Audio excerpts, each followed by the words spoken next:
Ladies and gentlemen, the opening ceremony is going to start in 5 minutes. Please have a seat and make yourself comfortable. Also, mostly importantly, please switch your phone to silent mode. Thank you.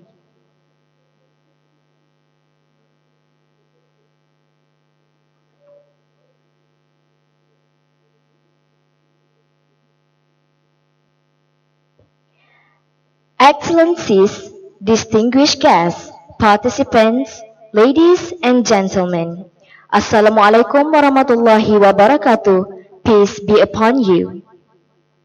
Good morning, and we are delighted to welcome you to Malaysia University of Science and Technology for the opening ceremony of 4th International Conference Dynamic Innovation Colloquium 2019.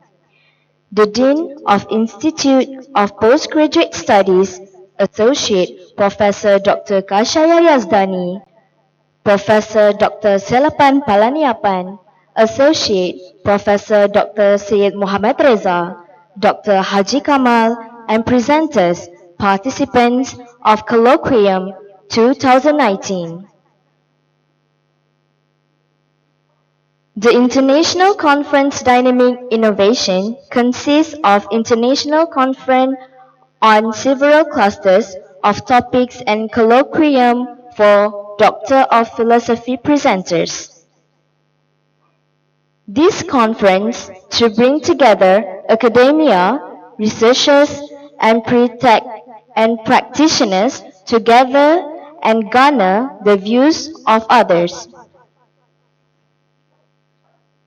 This conference provides a great opportunity for prospective participants to share their recent theoretical knowledge, research findings, and experiences in their own research. As such, these conferences will feature presentations by international speakers which are cutting-edge session topics.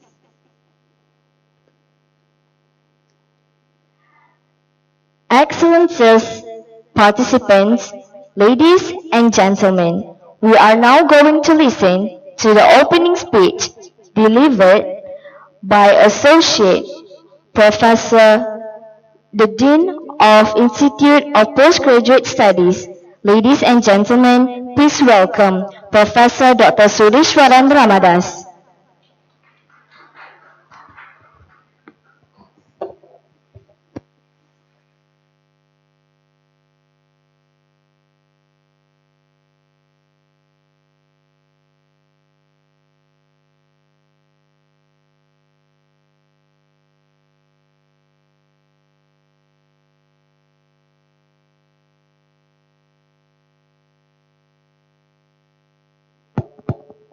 Okay, I'm not the Dean of Postgraduate Studies.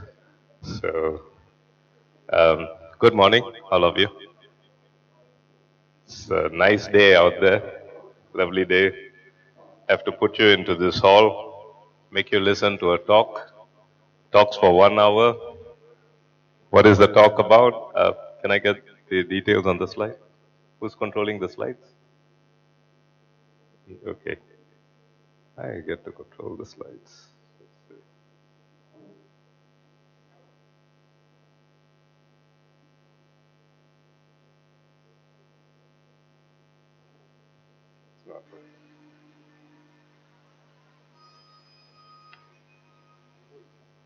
Yeah.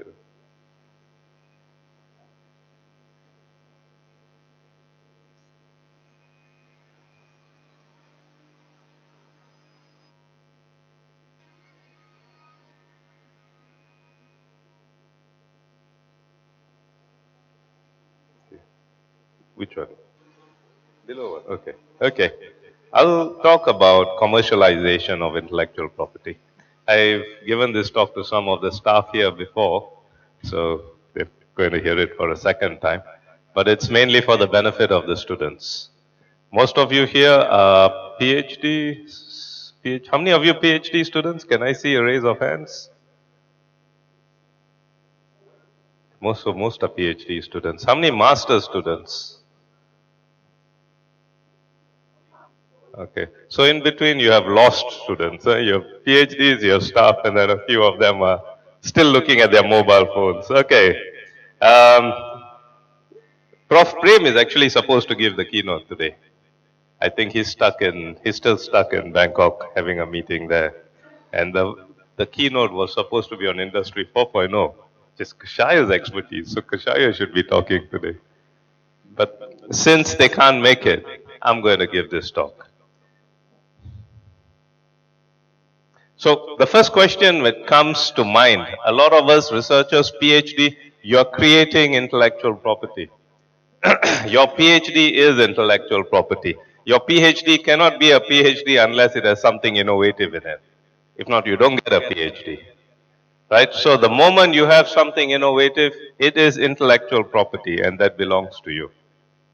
It depends again on the agreement with the university you're working in, but most of the time it belongs to you. Okay? So some of you may have a question. I've created this idea. I have this idea. I have now made it my PhD. Is it possible to commercialize it? Right? So the word commercialize, sometimes people, or the first thing you think of when someone mentions the word commercialize is money, which is okay. That's fair. And then some of you may even turn around and say, I'm not interested in commercializing my research, which is also fair. But let me explain to you the differences of the word commercialization today. So first of all, research, we often describe research as active, diligent, systematic process of inquiry and discoveries, right? And then such invention and innovations can further produce practical applications which can be commercialized. Okay. Tangible research outputs. Now, your thesis is still in your brain. If your thesis is still in your brain, Nalaka, is that a tangible output? Do you consider that tangible if it's still in your brain? No, right? It's not tangible. It's in your brain. Nobody knows it exists. So if it's in your brain and you take it back with you and you take it to heaven with you, it's gone. Nobody knows such a thing existed. So the first thing you want to do, if you have a very good idea, whether it's part of your thesis or not even part of your thesis, you want to put it down on paper. You want to write your idea down on paper. The moment you write it down on paper, what does it become? It becomes a tangible research output. It becomes tangible. Because the moment you put it on paper, the next guy can read it. Your idea is no longer forgotten. Right? You put it on paper, 200 years from now, somebody else may find it, read it, and say, this is a great idea. Or 2 years, 30 years. But it's on paper. Your idea is on paper. Now it becomes a potential, tangible research output. Some of the more advanced tangible research outputs would result in, for example, documentation, source code, patents, and copyrights. Okay? These are tangible and solid. These are solid, tangible outputs. So if you write it on paper, it's tangible, but these are solid. When I say solid, it means it's registered to you. You own it. Now, things like all of this people respect. This can be a book. You can be an author, you can write a book. This can be a paper, conference paper. Patent is patent, pretty straightforward, and source code is pretty straightforward. You write a piece of code, you copyright it, you own the code. Okay? Commercialization. Now, after tangible research output, you want to take a look at the word commercialization. What do you mean by that? It means taking the research output and monetizing it. Sometimes maybe this word is a bit wrong. Monetizing doesn't mean cash monetization, although the slides kind of point towards that. It also includes the fact that the world can start using it. You can make it open source, make it freeware, right? Put it on the net, let everyone look at it. You can come up with a new idea, put it on the net, let everyone look at it. So that's also, in a way, commercialization. And my next slide, I'll show why we do this. The personal benefits of commercialization is the practical application of your research in developing product. You see, what happens is it starts people reading about your research. Right? So now, number one, you have a good idea, you write a book, but you say, I don't want to sell the book, you keep the book, you give it to your daughter. Then what? Right? So the issue with that is the rest of the world who could have benefited from your research don't get to benefit from your research. Because you've pretty much kept it in-house. You've not, quote unquote, commercialized it. Right? So that's why I say the word commercialize it means taking it to the market. It doesn't mean making money. It means giving it to the market, letting people know that such a thing exists. If you have such a good idea and you have spent so much time researching it, don't you think other people should also benefit from it? Then put it out. Put it out. That's the most important thing. Put it out. Now, putting it out in different formats, right? And the word commercialization, again, with industrial partners, these guys know how to put it out. A book publisher, for example. You don't want to make money, you go to a book publisher, you say, look, I got a book. Give it to you free. He'll be happy. Right? He doesn't have to pay you royalties. He'll publish it. Now, what happens? You get the widest reader base possible for your book. Why not? Right? This is what you all want to do. You write a book so that people will gain knowledge from your book. You don't write a book so that you can use it to stand and go higher or taller. Okay? So, get that part of what commercialization means is to get the widest possible coverage for your research. And you can only do that with someone funding it. This is where the word commercialization comes in. Somebody has to fund the fact that we want to make your research knowledge available worldwide. Then comes, of course, potential money compensation in the form of equity, license fees, or royalty payments. This is another point. You've got that research, you want it going out, right? Now, you want to do the next stage in that research. You want to do maybe, from your idea, you want to do an experimental implementation. That's going to take money. Somebody's got to fund that, right? You can come and ask Uncle Salapan, he'll fund it for you, right? Come to him and say, Uncle, I need money, right? Prof, give me some money. Maybe, if he's in a good mood, he'll write you a check. He'll say, okay, go and implement it. Okay? So, but in reality, you take it to an organization, a company that looks at it, is interested in it, they'll fund your research. That's important for you to move to the next stage. You see, all this time, you're going to do a PhD, right? You're going to spend so much time and effort doing that PhD. And then you say, oh, this is a really good idea, but we should try to implement it. Implementing PhD ideas is going to take money. And the only way you're going to get that, you have to make it tangible, and then from there, you have to try to find potential money compensation. Okay? So this is why that word commercialization or commercializing your research output is so important. Fundamental needs to commercialize research is access to capital. Right? And access to capital, including angel investment, venture capital. This is generally the first stage. Business assistance from senior people, research grants, and state support. These are, so when you need initial money to start moving your research idea, these are the places you can go to try to get money. Okay? Angel investors, the easiest, family and friends. Family. Go to your family, father, mother. Right? That's usually for students, younger students. You all are PhD. PhD, father, mother won't give you money anymore. So PhD, it's probably from your own pocket, your wife's pocket, or your husband's pocket, your uncle, your friends. You know, if they look, if you believe in it, you should be able to convince them to believe in it, right? And you are able to convince them to believe in it, you get some money out there. Business assistance from senior people. What does this mean? This means some of your researchers are more junior. You don't know how to access capital. You come and see senior people, people who have access to capital. Okay? Patrick, sitting right here, myself, maybe Dr. Kashaya.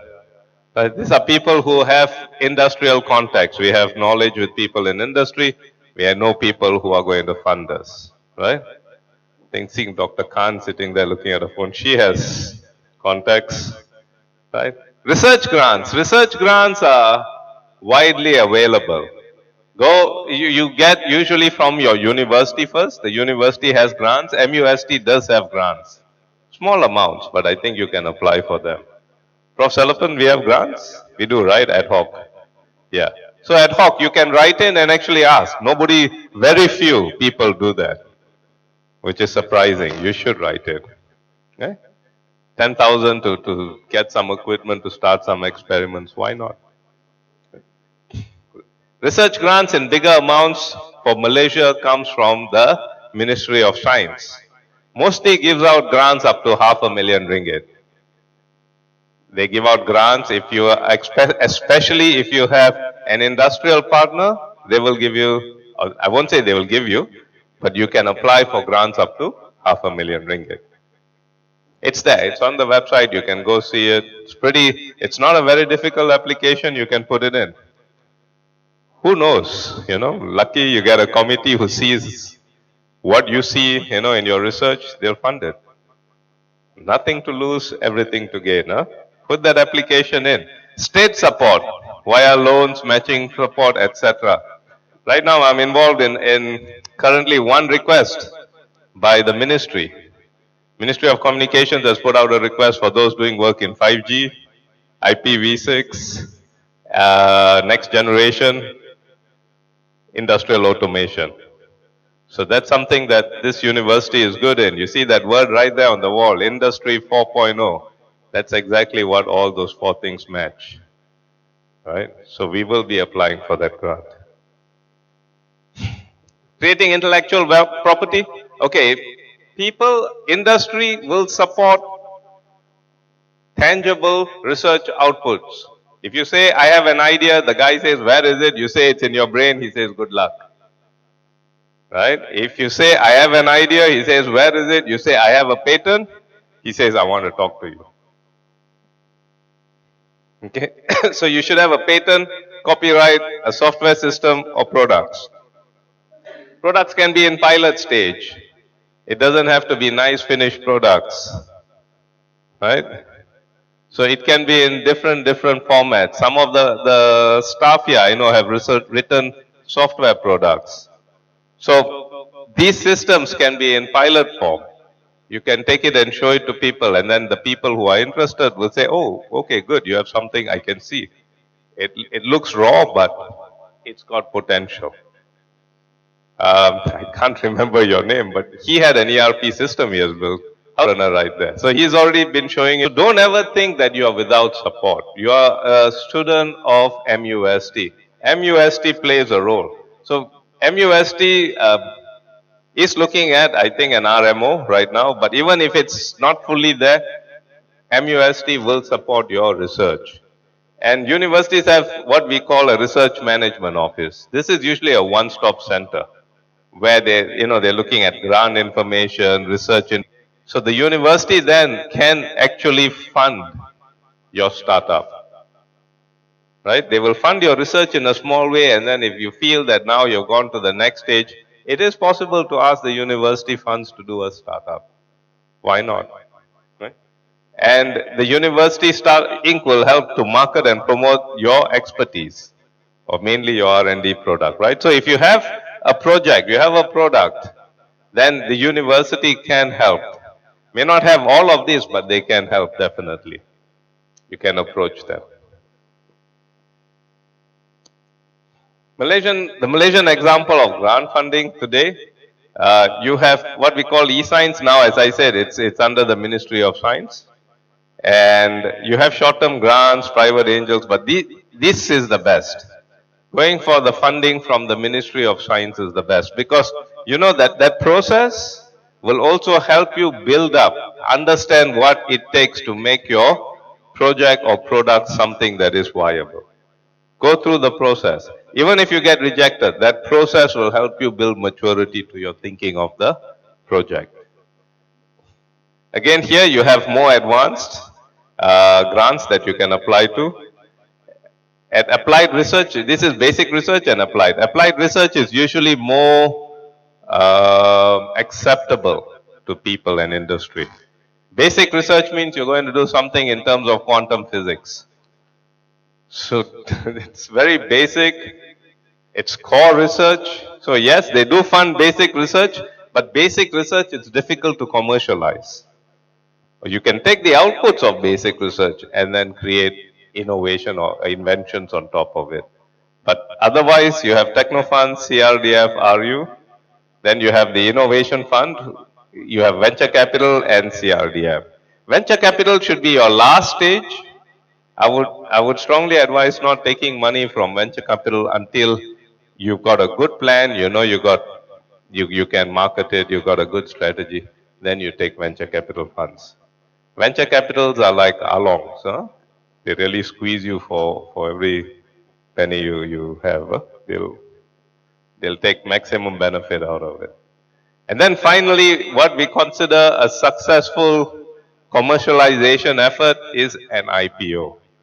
Either an IPO or a sellout, a buyout by a bigger company.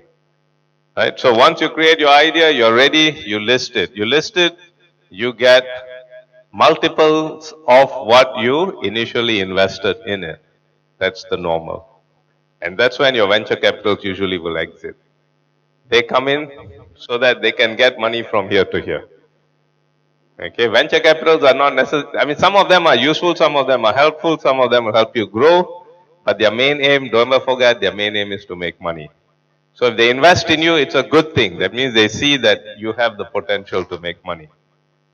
So this is why it is good to get them at this stage. Bringing them in is good. But this stage is what you want to aim for. Okay, so from here to here is where you make your money. I'll give you all a case study of M Labs. M Labs was a company that I founded in 1997 actually. Well, long now, 20 years. 20 years ago. Right? So we founded it and then we took it to a listing. At that time, it was the world's first multi-point to multi-point video conferencing system. We developed it in USM. It was done together with a bunch of researchers who worked with me. MLabs traces its roots back to 1992 when I put together a bunch of people in USM to do this project. It took us 4 years to develop it into a usable system. That means a pilot product, a product where people can use it. Today you see that on the screen, that is the advanced version of it. And you see Professor Masaki from Keio University looking at you all, okay, and waving at you all, okay. So that's the output today of that initial system. Funding was then provided by a company called Multimedia Research Labs, and a small portion of the funding also came from a lot of research grants. We were heavily funded by research grants because the idea was solid. And we had already started filing patents as well, which augured well with a lot of people. A lot of people were giving money. And we listed in 2005. As a requirement to the listing, Multimedia Sendirian Berhad became a wholly owned subsidiary of MLabs Berhad. MLabs Berhad was the first and till today still the only university-based R&D product in Malaysia to be listed on the Malaysian Stock Exchange. So this is not a good thing. We want more. So in my discussions with Bursa recently, Bursa was asking how can we get more universities to to come out with R&D that is listable. That's a challenge because generally university researchers were very, we create things, but we're not good at the commercialization part of it.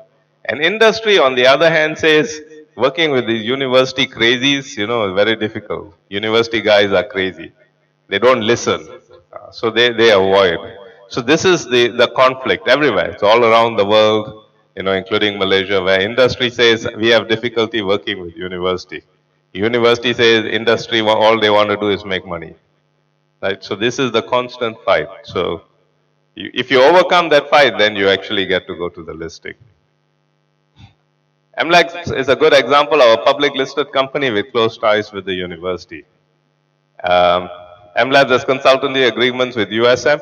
So what we did between MLabs and USM, once we listed, we gave a lot of money back to USM in terms of research, scholarships for students, in terms of equipment. Okay, MLabs is a multi-million. At the time of listing, MLabs was $55 million. It had raised $55 million from the market. So MLabs was at its time considered the world's most technologically advanced video conferencing system. Rest all talks about the product itself. Not going to get into this. So this was the product, what it looked like in 2004, 2003, 2004. It was already a very advanced product then. This was under Windows 3.1 and Windows 95. It won lots of awards. So this is important when you have a product, try to get awards on it. Why? It makes people aware of it. There are people who will be sitting at those ceremonies, they will look at what you are getting an award on, they may be interested in funding it later. Or they may be interested in commercializing it. Very important. All these awards, things that you can do it. Get involved. Awareness. Build awareness on whatever research you are doing. Don't keep it a secret. At the moment you have gone through the first stage, build awareness to it. Do not keep it a secret. This was our agreement. Once we finished that, once we started moving strongly in the commercialization world, you have to sign agreements again with key names. It helps move the portfolio up. And this is with Microsoft. We signed with them. We signed with TM, Telecom Malaysia. At that time, Siti Noraliza was there and she actually used the system. I was sitting in France at that time and I was conferencing with them. We had, as you can see, all three prime ministers at one time visited our booth in Lima. And they all got a chance to use the system, especially our Tun. He loved playing with it. We had a bunch of models launch it at the TOT event in Thailand. So TOT was one of our distributors that time. They were the strongest distributor into Thailand. Here you see Dato Sri Sami Velu actually using it. Plus had a lot of fiber. They had a lot of bandwidth. They could actually run a lot of conferencing out there. And during, this was the listing, the day of our listing. And this was Tan Sri Musa, who was my former boss and then became the Minister of Education at one time. So he sat on my board. These were some of the customers that we had. Profiles within Malaysia, these were the customers around the world that we had. A lot of traction from around the world. Okay. So MLabs has even donated equipment to this university. Since I moved here, we got about $500,000 worth of servers downstairs. And they also gave 2 scholarships to Indian students who are here. So they do continuously support. Whenever I ask them for support, I still get the support.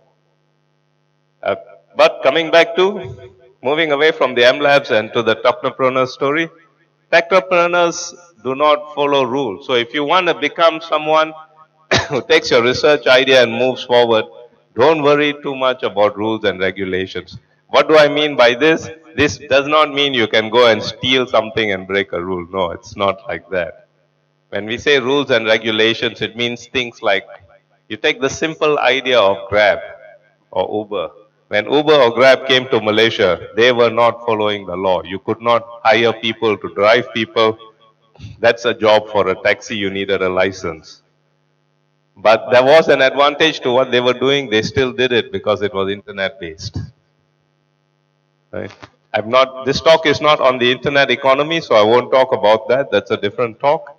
But the internet gives you huge leverage today to do a lot of things, including the fact that you can take your idea, put it on the net, the next day, 2 to 3 billion people around the world will be able to read it. Nothing like that could happen 20 years ago, or even 10 years ago. It was very difficult to do something like that. Today, very easy, very possible. Right? Today, if Kashaya sitting there was to videotape my or take a 10-minute, 10-second video of me talking and then put it on WhatsApp and send it around, you'll have 1,000 people viewing it within a few seconds. That's how fast you can move something exciting today because of the internet, something you could not do 10 years ago. So go ahead, do things. Don't be scared. There's no reason to be scared of it. You know, if you think that you're not sure, you think maybe it doesn't, or you may be breaking some rule, do it anyway. Let someone come back and scold you later. Oh, you did this. You cannot break the rules. Say, oh, really? Okay. Just blame Professor Salapan. You know, if Professor Salapan said, okay, you know, I could do it. Right?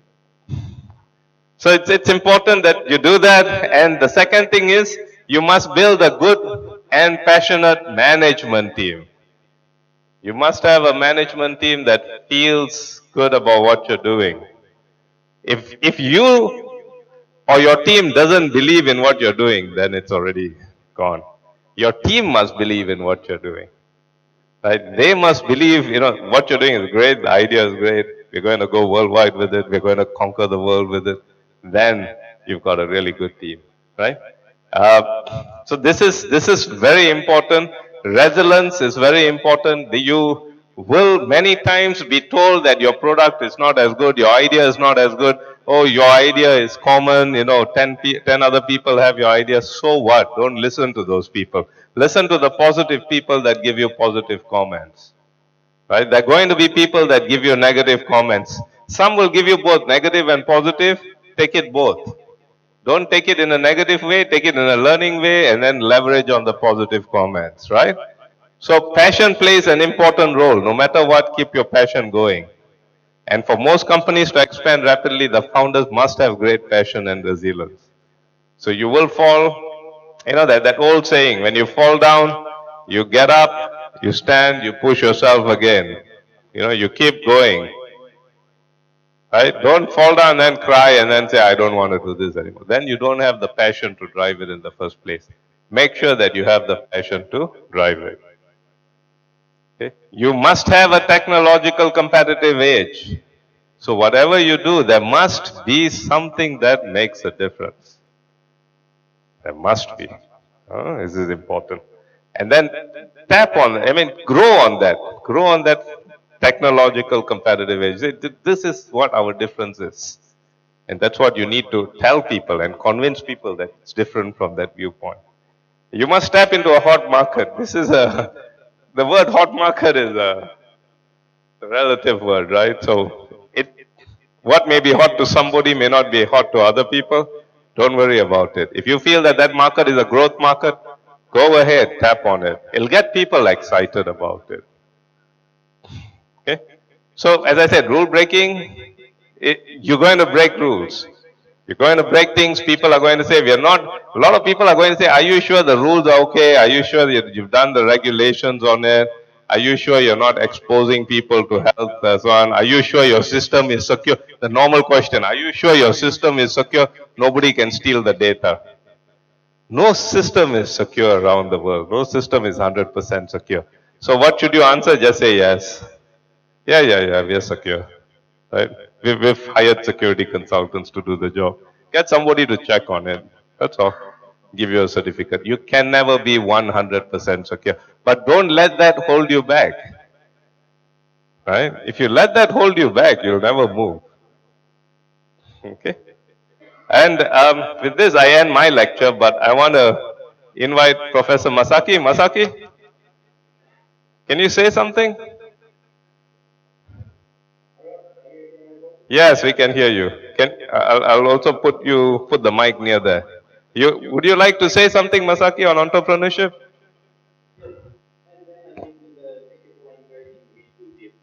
And yesterday, I invited Professor Sureswaran to my class in university. The topic was entrepreneurship and then how to commercialize the research in university. And today, Professor Suresh, he mentioned and his case based on the 25 years ago experience. However, I think I have one very important message. That is simple. You can apply this case to your research now. So I mean, this case can support your research, I think. Now you have many, I think, research, right? Based on your research, you can fundraise your research and then you can commercialize that based on today's Professor Press.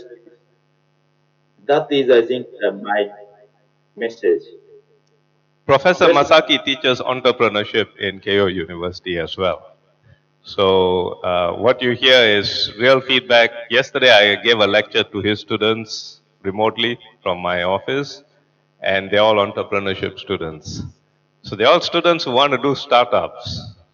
So they have an entire program to nurture startups in that university. You all are PhD students. You're already in the form of, if you ask me, all of you are potential startup. Every one of you writing a PhD thesis is a potential startup. yeah, yeah, sure. And then 25 years ago, I was in US, and then I see 200, I think, in the project. My experience and your experience are almost same. So that is very interesting case. Japan, Malaysia, and then Silicon Valley. And then in area, I think the entrepreneur has right same strategy, same framework.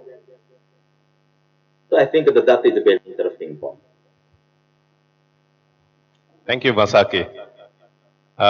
Students, staff, attendees, people listening to this talk, do you all have any questions for me or Professor Masaki? Of course,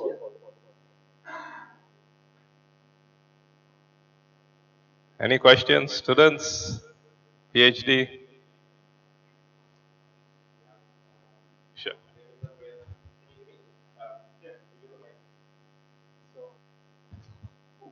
This is a very successful example, right, of MLabs. And why do you think nobody copies it, and why does it not work? Why is there only one research that was commercialized and made it to an IPO? I find this a very good story, but why is it only once and it was 19? When did you go IPO? Yeah. So that means 14 years nobody could follow this, right? What's your view on that, or what's your thoughts on that, please? So it boils down to that thing I mentioned earlier, where researchers have issues with industry, industry has issues with researchers in the university. And in my case, it was a bit easier. I came from industry and then I joined the university. So I brought in an industrial mentality with me to my lab, and we worked with industry closely from the beginning. A lot of researchers tend to resist input from the industry, right? For example, like a box like this. If the researcher creates a box like this, he'll say, I want it looking like, I like the color, I like gray. So if industry gave feedback and he said it shouldn't be gray, it should be blue, people were liked it blue. And this is a true case. The guy from industry or from a researcher said, no, it must be gray, if not, I won't work with you. There was one case where the guy, just the color of the product, he refused to work with anyone else. He refused, or that particular industry partner, because they wanted to change the color of his product. And for them, market research said the product should be blue. Used. So these are the kind of quirky things that you find in professors in universities. They have this, and so industry gets scared and runs away from them. Right? That's one of the challenges. But I think the other challenge is also the universities. I mean, even in USM, we had really good research that could be commercialized. That funding that is needed for the commercialization aspect wasn't so forthcoming. May not even be industrial partners. They just couldn't, that bridging funding was the most difficult part.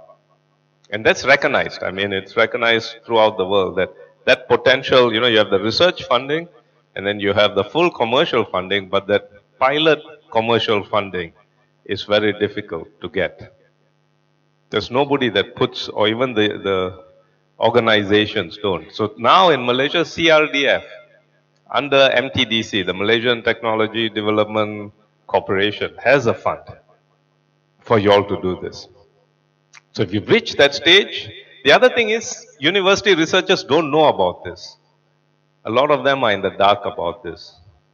Or if you ask them to go talk, they are a bit shy to go, they shy away from talking to such people in industry or bureaucrats who are running these things. Going and talking to them is actually interesting. You go there, you present your idea. If they can't fund you, they will tell you who else can. It's really the fault of the university researchers. If we go talk to them, there's a lot of potential and a lot of places. These people are really willing to help. Most of them are. And they'll give you some really good ideas. Hope I answered your question.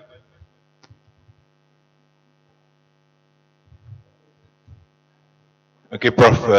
Talking about innovation, new ideas, we normally look at two approaches. One is the pull innovation. The other one is push. They call it push innovation. The current trend is basically people are looking at the pull, where there is already demand in the marketplace. What you need just to satisfy the market. But the disadvantage of that, you are actually entering into a very competitive market compared to a push. Push innovation, basically you're creating your own market. You could be the leader in the industry because your new idea is completely unique to the current norm and practice, but is very very challenging. You really need to push and do a lot of effort in order to push your idea and innovation. What do you think? Will this trend continue to be so in the near and long future, or is there any possibility that the push market will overtake the pull market in the near future? That's an interesting question. The Difficult push, question. Masaki, go ahead. Yeah, I think that is a very good question. And then yesterday in my class, we discussed that. So I think we have two ways. So observing market or creating market. So and then when we addressing, I think, an innovation, of course, I think we can create product who are meeting the demand in the current market. On the other hand, we can create the future market. So I mean, I think that yesterday I said to my student, oh, you have two ways. First, and you observing the market. Second, creating a market. So that is my, I think, answer for now. Thanks, Masaki. Little bit of input as well as pool is easier, but you're going to get a lot more competition. You're basically going to improve something. So in technology that exists, what you're going to say is, I'm going to make it better and cheaper. These are the two things usually you go for. Yes, incremental. Your remuneration may not be that great either, but it may be more longer term. Push is different. Push means you got new technology, something very new, something very exciting. Very difficult to get market acceptance because it's new. Let's say you got a flying car, and that's not new now in Malaysia. Flying cars coming. So you got a flying car. So you're going to push it into the market because market acceptance, flying car, I fly, will I fall? What happens if I run out of petrol? Will I drop? So all these questions are going to come out, right? Can we trust the technology and so on? But if he's successful, and I hope they are, if they are successful, you got huge market share, right? You are the market leader. This is why when you push, you are the market leader. Something new, you become the market leader. Okay, thanks. Any more questions? Yes, yes. Can I ask question from me? Sure, Masaki. Ask the students. Don't ask me. Yeah. So, and yesterday you mentioned and the internet affected, I think, the your research. Can you hear? Yes. Go on. So, as you said yesterday, and the internet affect your research. And the wizard, I think, that having the internet, did you start your research? Yes. So today you have a platform called the internet. Now we were discussing it yesterday, whether it's an innovation or a invention. Huh? So to us, the internet is an innovation. Why?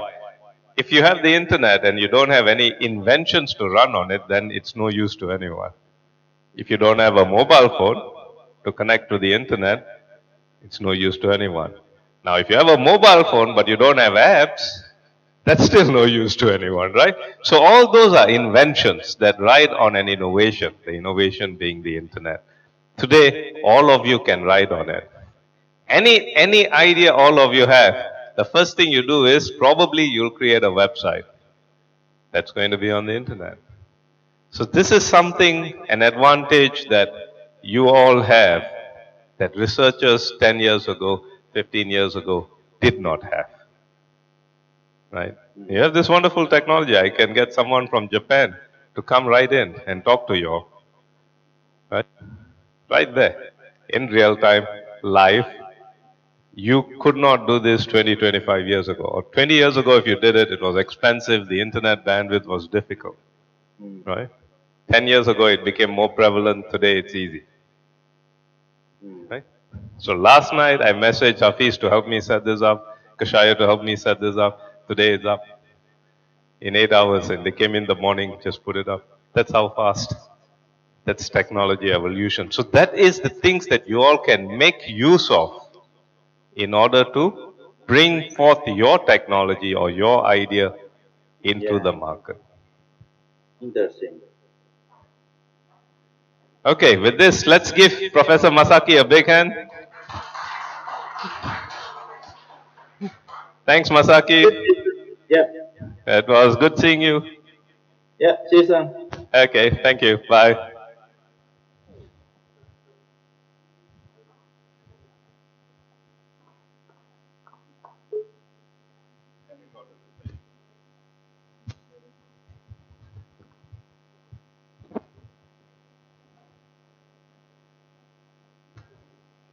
Thank you, Professor Dr. Sureswaran, for the fruitful sharing.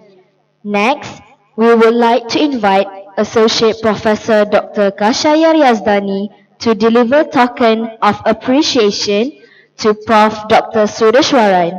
Please welcome.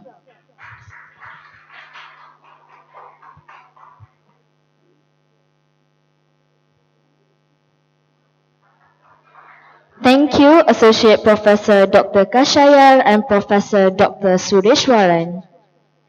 For the next session, the attendees are welcome for a tea break. The next session will start after the tea break at 11 a.m. Thank you.